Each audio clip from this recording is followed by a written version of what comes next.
கிளி சோசியம் பார்க்கலையோ? கிளி சோசியம், கிளி சோசியம் பார்க்கலையோ? கிளி சோசியம் போதும் கொடு. கிளி ஜோசியம், கிளி சோசியம் பார்க்கலையோ? கிளி சோசியம். அண்ணே இங்க வாங்க. இதோ வரேன். வாங்கண்ணா வாங்க. வணக்கம் தம்பி. வணக்கம்.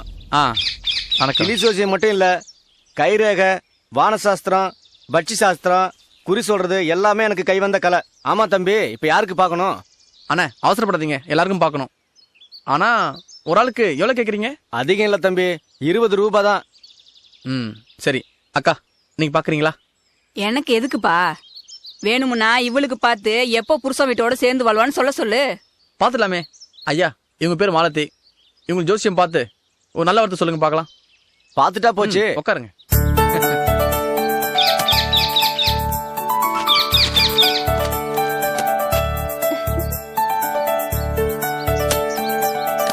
அம்மா மீனாட்சி, காஞ்சி காமாட்சி, நல்லதொரு வழியை காட்டம்மா. வந்து ஒரு நல்ல சீட்டிடம்மா.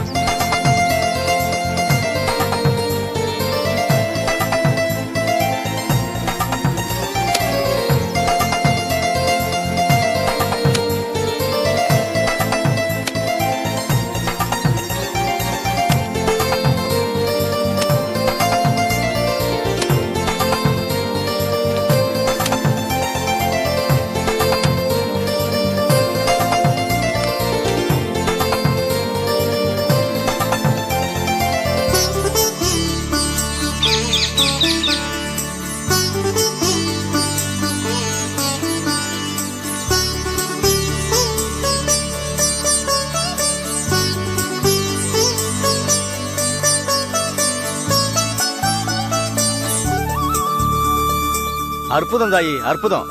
மகாலட்சுமி வந்திருக்கா. அப்படின்னா என்ன அர்த்தம் தெரியுமா? இந்த பொண்ணுக்கு இருந்த மன கஷ்டம்லாம் தீர்ந்து போகுது. உண்மைதானமா? ஆமா ஜோசியரே, 15 பவுன் நகைக்காக என்னை என் புருஷன் தள்ளி வச்சிருக்காரு. அது சரியாயிடுன்றீங்களா? நான் சொல்ல தாயி, மதுரை மீனாட்சியே சொல்றா.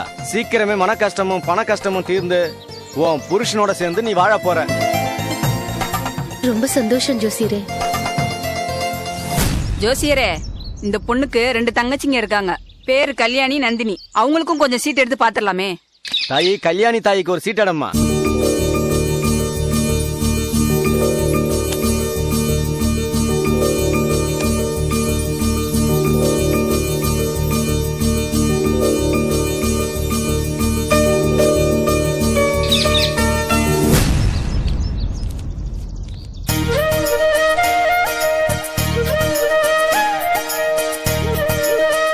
மீனாட்சியே வந்திருக்கா, அதுவும் சுந்தரேஸ்வரரோட வந்திருக்கா. அம்மா சொல்றத நான் அப்படியே சொல்றேன். இந்த கல்யாணி இந்த வீட்டுக்கே அச்சாணி மாதிரி. இவங்க உங்க பொண்ணு இல்ல, நடமாடுற தேவதை, தெய்வம். இவளுக்கு பல கஷ்டங்கள் சோதனைகள் வந்திருக்கும். ஆனா எதுவும் நிலைச்சு நிக்காது. இனிமே அவளுக்கு வாழ்க்கை பூரா சுகம்தான். அதுக்கு முதல் படியா ஒரு அற்புதமான ஆண்மகன் கணவனா கிடைக்க போறான். கிழக்கு திசையில இருந்து உன்னை பார்க்க வருவான். பார்க்க ராசா மாதிரி இருப்பான். பா மா வா என்ற வார்த்தையில தொடங்குற பேரா இருக்கும். உதாரணமா பரத், மாதவன், விஜய், விமல், இப்படி.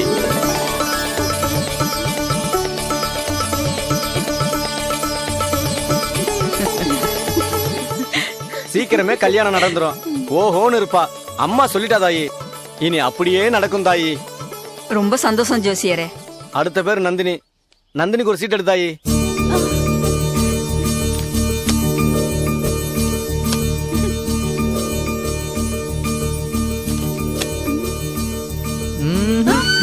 சும்மா இரேன். இந்த சீட் இல்லையா? எடுத்துருச்சு.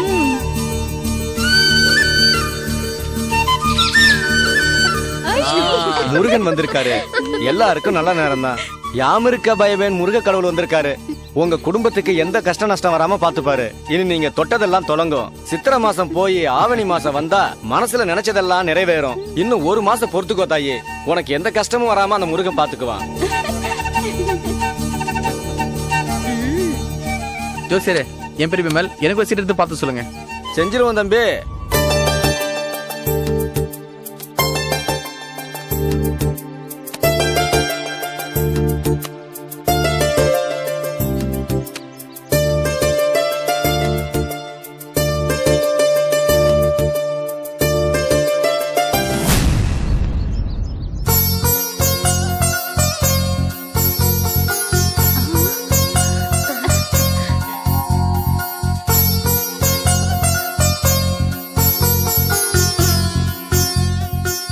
எதிர்பார்க்காத அதிசயம் தம்பி. உங்களுக்கும் கல்யாண யோகம் கூடி வருது. அண்ணே சும்மா விளையாடாதீங்க. நானே ஒரு அனாதை ஆட்டோ டிரைவர். ஒண்டி குடும்பத்தில் குடியிருக்கிற சாதாரண ஒரு குடிமகன். எனக்கு யாருங்க பொண்ணு தர போறாங்க?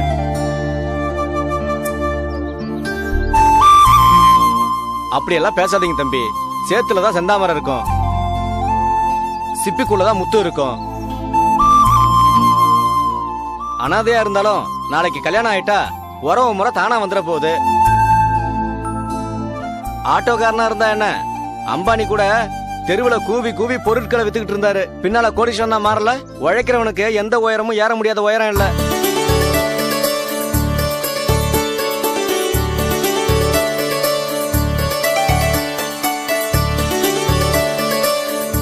குறி பார்த்து சொல்றேன், உன் கண்ணுல ஜோதி தெரியுது.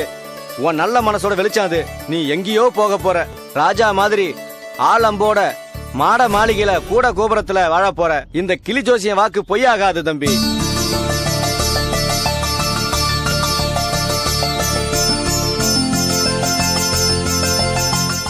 தம்பி நீ அனாதான் நினைக்காத. குளங்கோத்திரம் பார்க்காம குணத்த மனசையும் பார்த்து கொன்னு குடுக்கிற மகராசன் உன்னை தேடி வருவான். ரொம்ப தூரத்துல இல்ல, பக்கத்துல இருந்தே வருவான். அப்படி வர்றப்ப வேணாம்னு தட்டி கழிச்சிடாத. வர்ற அதிர்ஷ்ட தேவதையை தட்டி உதைச்சிடாத.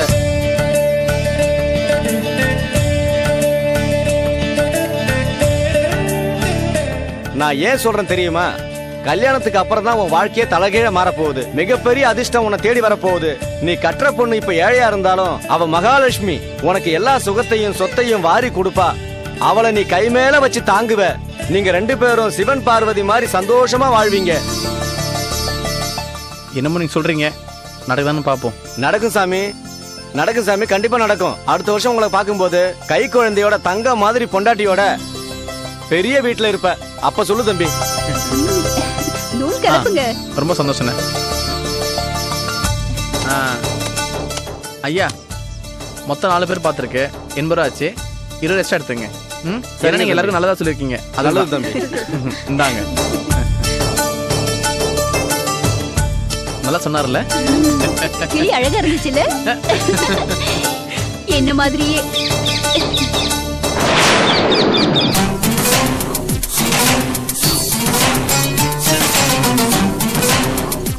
பரவாயில்லையே, கொடுத்த 500 ரூபாய்க்கு பின்னி எடுத்துட்டானே. ஒர்க் அவுட் ஆகுதான்னு பார்ப்போம்.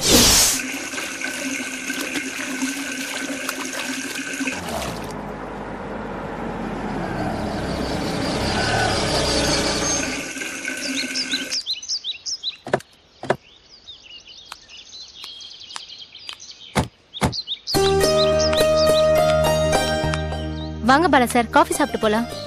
எதுக்கு தேவி? பரவாயில்ல இருக்கட்டும். இல்லங்க, நீங்க எனக்காக வந்துதான் ஆகணும். வாங்க.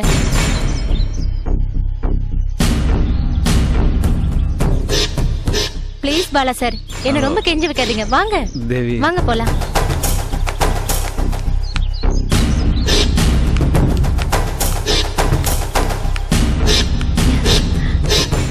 இவங்க தான் எங்க அம்மா. வணக்கம்மா. நீங்க உள்ள வாங்க.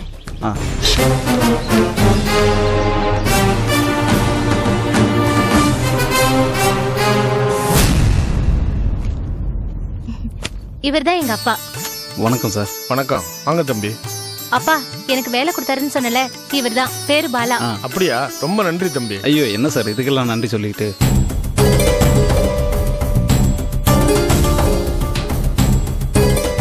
என்னுடைய மாமா பொண்ணு கல்யாணி சொன்னா, அப்புறம் தான் நான் தேவியை வேலைக்கு சேர்த்துக்கிட்டேன். அப்பா நீங்க பேசிட்டு இருங்க, நான் போய் காஃபி போட்டு கொண்டு வந்துடுறேன். சரிம்மா.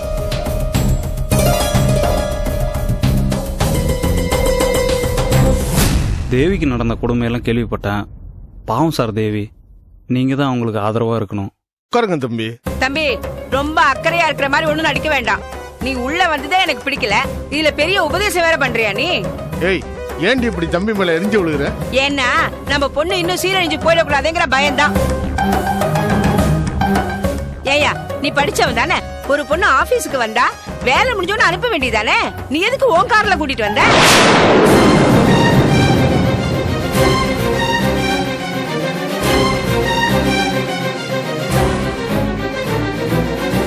அம்மா இவர்கிட்ட உனக்கு என்ன பேச்சு? ஏய் நான் பேசாம வேற யார்டி பேசுவாங்க? உன்னை பெத்தவழினா நீ கெட்டு போறத மாதிரி என்ன சும்மா இருக்க சொல்றியா? நீ ஒன்னும் என் மேல அக்கறை காட்ட வேண்டாம். போதும், உன்னை பத்தி எனக்கு நல்லா தெரியும். ஓ, என்ன எதிர்த்து பேசுற அளவுக்கு வந்துட்டியா நீ? அந்த அளவுக்கு உனக்கு இவன் தைரியம் கொடுத்துட்டானோ?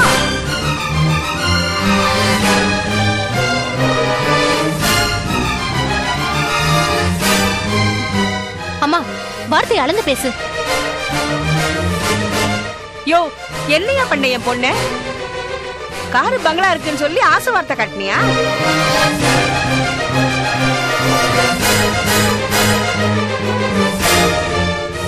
நீ கார்ல வந்து இறங்குனப்பவே எனக்கு தெரியும். இன்னைக்கு கார்ல வீட்டுக்கு போலான்னு கூட்டிட்டு வந்த. நாளைக்கு வேற எங்க போறீங்க? ஏய், என்ன சொன்ன?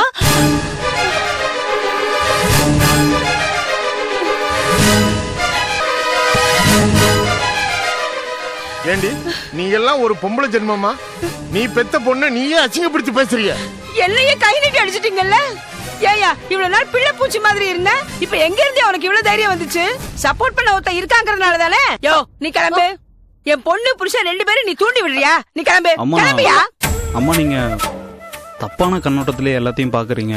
ரொம்ப தப்புமா. எது தப்பு எது ரைட்டுன்னு எனக்கு தெரியும். நீ முதல்ல கிளம்பு. நில்லுப்பா, உன்கிட்ட ஒரு விஷயத்த நான் தெளிவா சொல்லிக்கிறேன். என் பொண்ணுக்கும் ஏற்கனவே அவ வேலை பார்த்த எக்ஸ்போர்ட் கம்பெனி ஓனர் மோகனுக்கும் கல்யாணம் செஞ்சு வைக்கிறதா நான் முடிவு பண்ணிட்டேன். தயவு செஞ்சு நீ இதை புரிஞ்சுக்கோ. அது நான் செத்தாலும் நடக்காது. நீ வாய மூடுறே. இனிமே ஒரு வார்த்தை பேசினாலும் உன்னை நான் வெட்டி போட்டுருவேன். இத பார் தம்பி, என் பொண்ணுக்கு ஒரு நல்ல எதிர்காலம் காத்துட்டு இருக்கு. அதை கெடுத்துறாத. அம்மா, அந்த மோகன் ஒரு பொம்பளை பொறுக்கி. அவன் காட்டுற ஆசை வார்த்தைக்கு உங்க பொண்ணை இரையாக்கிறாதீங்கம்மா. கண்ணை திறந்துகிட்டே உங்க பொண்ணை கிணத்துல தள்ளிடாதீங்க.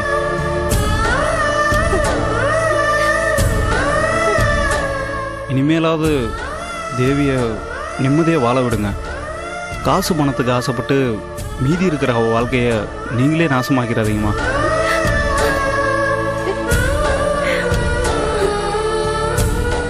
பேசிட்டியா?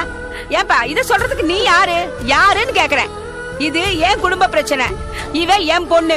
இவனை நான் கல்யாணம் பண்ணுவேன், இல்ல கிணத்துல தள்ளுவேன், குழி தோண்டி புதைப்பேன். அது என்னோட விருப்பம். அது நீ ஒன்னும் சொல்ல தேவையில்லை. முதல்ல கிளம்பு. கிளம்பியா?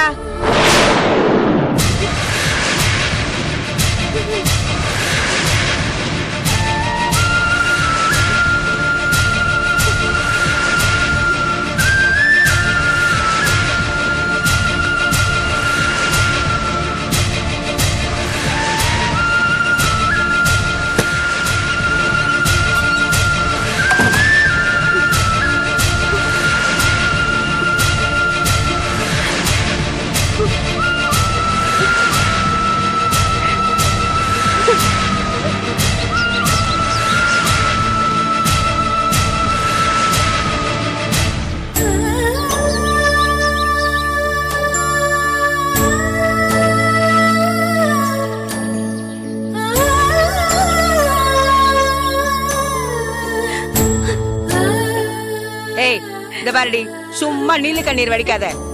நான் சொல்றபடி கேட்டா நீ நல்லா இருப்ப. இது பாருடி, இந்த ஜென்மத்துல நீ மோகனுக்கு தான் பொண்டாட்டியா வாழ்ந்து ஆகணும். அதுதான் உன் தலையெழுத்து, அதுதான் நியாயமும். இத விட்டுட்டு ஏதாவது குறுக்குத்தனம் பண்ணினீங்க, நான் உயிரோடயே இருக்க மாட்டேன். ஞாபகம் வச்சுக்கோ.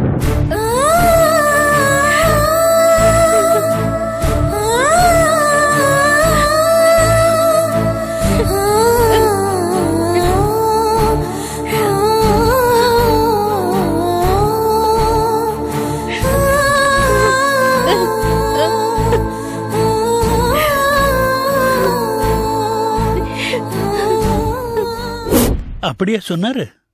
ஆமா மாமா, எல்லாத்தையும் புட்டு புட்டு வச்சாரு மாமா. பார்த்தா சாதாரண கிளி ஜோசியர் மாதிரியே தெரியல, ஒரு சித்தர் மாதிரி தெரிஞ்சது. அவர் சொன்னதெல்லாம் அப்படியே நடக்கும் தான் தோணுது. அவர்தான் கல்யாணிக்கு சீக்கிரம் கல்யாணம் ஆகும்னு சொன்னாரு. அது மட்டும் இல்ல மாமா, அந்த விமல் தம்பிய பத்தி 4 வார்த்தை நல்ல விதமா சொன்னாரு மாமா. என்னமா அது? குறி பார்த்து சொல்றேன், உன் கண்ணுல ஜோதி தெரியுது. உன் நல்ல மனசோட வெளிச்சம் அது. நீ எங்கேயோ போக போற. ராஜா மாதிரி ஆலம்போட மாட மாளிகையில கூட கோபுரத்துல வாழ போற.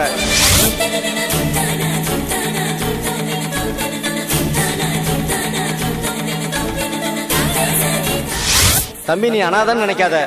குளங்கோத்திரம் பார்க்காம குணத்த மனசையும் பார்த்து பொண்ணு கொடுக்கிற மகராசன் உன்னை தேடி வருவான். அதனாலதான் மாமா நான் அந்த யோசனையை சொன்னேன்.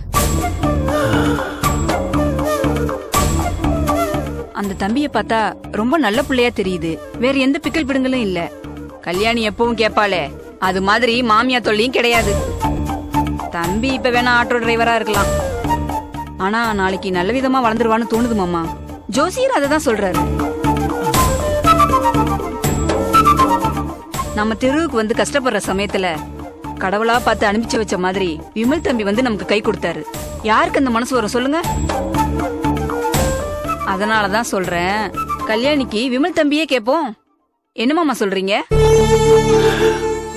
சரி, ஆனா அந்த தம்பி என்ன சொல்ல போறாரோ? அது பேசிக்கலாம் மாமா. கல்யாணி மாதிரி ஒரு தங்க சிலை கிடைக்கணும்னா வயசுக்கு வந்த எந்த ஆம்பளை தான் வேணான்னு சொல்லுவான்? ஏன் கவலை எல்லாம் கல்யாணி என்ன சொல்வாளோன்னு தான். சரி பாப்போம். கல்யாணிக்கு அந்த இன்ஸ்பெக்டர் மேல இன்னும் அபிப்பிராயம் இருக்குமோன்னு எனக்கு தோணுது அமுதா. இல்ல மாமா, நாம சொன்னதுக்காக தான் அந்த இன்ஸ்பெக்டரையே கல்யாணம் பண்ணிக்க அவ சம்மதிச்சிருக்கா. இப்பதான் எல்லாம் முடிஞ்சு போச்சே. அவரு இப்போதைக்கு வெளியே வர போறதுலன்னு நம்ம கல்யாணிக்கு நல்லா தெரியும். அவருக்காக எத்தனை நாள் காத்துட்டு இருக்க முடியும்? அதுவும் சரிதான் மாமா. யோசிக்கவே யோசிக்காதீங்க. இது ஒரு அருமையான சந்தர்ப்பமா தெரியுது. ஆண்டவனே சொன்ன மாதிரி அந்த ஜோசியரும் நல்ல வார்த்தை சொல்லிட்டு போயிருக்காரு. நாம அதிகம் தாமதிக்காம முதல்ல கல்யாணிட்ட பேசிடுவோம். அவ ஓகே சொல்லிட்டா உடனே விமல் தம்பி கிட்ட வெளிப்படையா கேட்டுருவோம். சரி அமுதா, நீ நினைக்கிற மாதிரி நடந்துட்டா எனக்கு நிம்மதியா இருக்கும். அப்பா காஃபி. ஆமாப்பா, சித்தி சொன்ன மாதிரி செய்யுங்க. ஜோசியர் சொன்னது 100க்கு 100 நடக்கும் தான் எனக்கு தோணுதுப்பா. ஆமா மாமா, அந்த ஜோசியரும் இவளுக்கு நல்லது நடக்கும்னு சொல்லிருக்காரு மாமா. அப்பா, நான் சாமியை வேண்டிக்கிட்டே இருக்கேன்ப்பா. சீக்கிரம் என் புருஷன் மனசு மாறி என்னை சேர்த்துக்குவாருன்னு நான் உறுதியா நம்புறேன்ப்பா. நடக்குமா, கவலைப்படாது.